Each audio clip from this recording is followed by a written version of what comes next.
Hello and welcome back to the Place to Be Reviews. I am and right here with all of yous hiding behind the pop filter this Monday morning. Hat trick, third video of the day, and it is just barely noon Eastern Standard Time here. Forgetting all of the videos that came before, let's talk a little MCU right now. Should 4 MCU movies a year be standard after 2021 by Gina Carbone 20 hours ago? CinemaBlend.com. Let me answer that quickly and say no. We don't need 4 formulaic MCU movies a year that are paint by numbers.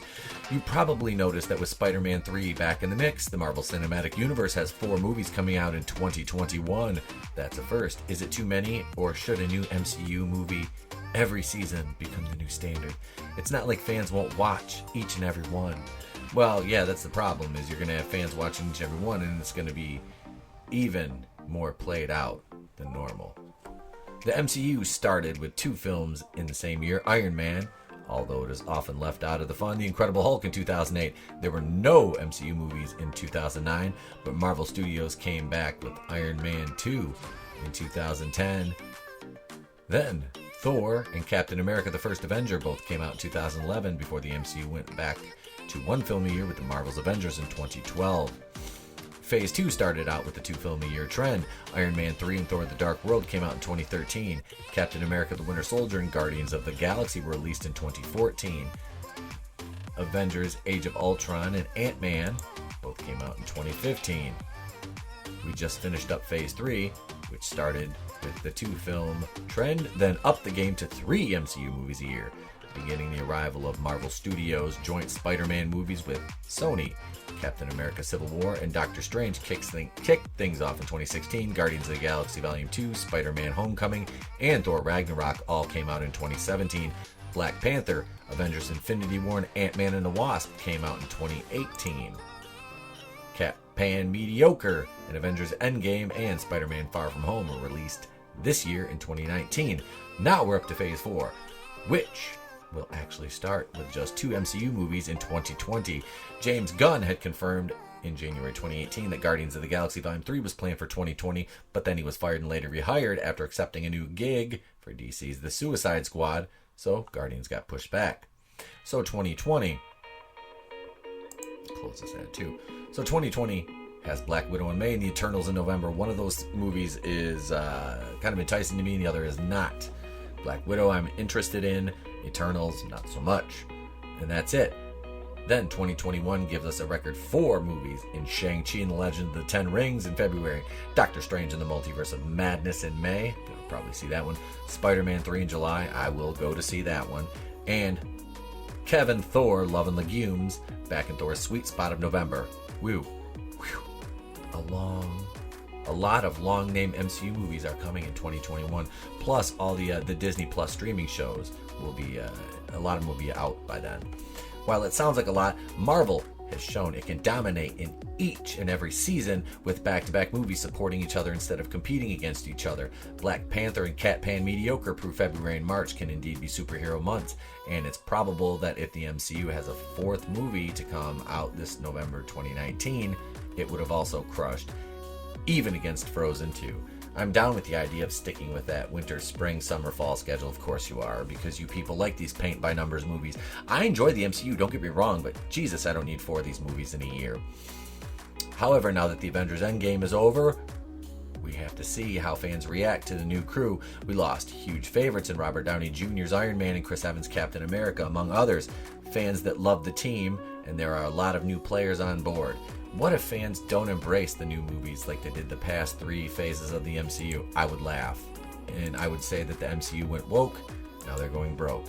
What if fans don't embrace the new movies like the past 3 phases of the MCU? I can see Marvel worrying about 2020 being a sharp drop from 2019, which would be inevitable even if Guardians 3 had stayed on board, and wondering if Marvel fatigue will become an issue in 2021.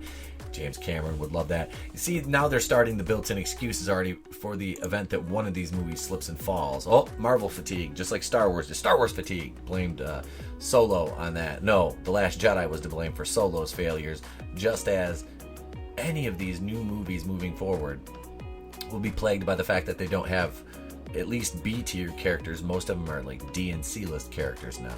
Well, lower than D list characters. Of course, some big names are ahead for Marvel Phase 5, including sequels for Black Panther. That one's okay. Cat Pan mediocre. They have no date, no release time, no director, no script, nothing for that. Guardians 3, looking forward to that one. Blade, I am excited to see Mahershala Ali don the sunglasses as Blade. And the expected arrival of Fox's Marvel heroes in X-Men and Fantastic Four. Again, 2 more properties I'm kind of excited about.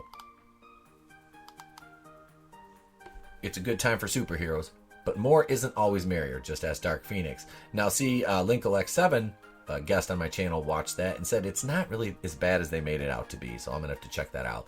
So if the quality doesn't stay high, that could take everyone down. The MCU's movies will be on top of Sony's Marvel Universe with Venom, Tom Holland's Peter Parker after his one other Marvel Studios movie. Aside from Spider-Man 3, that is. And DC will continue to do its own thing. Joker looks like it's on a way to make a lot of money, also while making a lot of waves. Well, you didn't need to mention that. So I won't be surprised to see more DC movies away from the DCEU banner. But more DCEU movies may also be coming, since Aquaman certainly did well. Well, it made $1 billion fucking dollars. So they don't mention that. Whenever a Marvel movie makes $1 billion, like, oh my god, it made $1 billion, because everybody just runs out to see the logo because they're brand loyal, not product loyal. You know, Spider-Man Far From Home was good, but it wasn't fucking great by any stretch of the imagination. Especially with all the things going on over with Marvel and Sony. You know, that movie was, it was bland. I mean, it was just paint by numbers. You knew it was going to happen, except for the post-credit scene with J. Jonah Jameson. That was cool, because J.K. Simmons is awesome. Plus, Marvel has more MCU stories headed to Disney Plus starting this November. There's a lot coming, that's what she said, and fatigue may soon be a genuine concern. Well, you're just trying to shoehorn all this diversity and inclusion that's already existing, but you have to like force it in. That's what she said. Still, from here now, I'm optimistic. What do you think about 4 Marvel movies a year?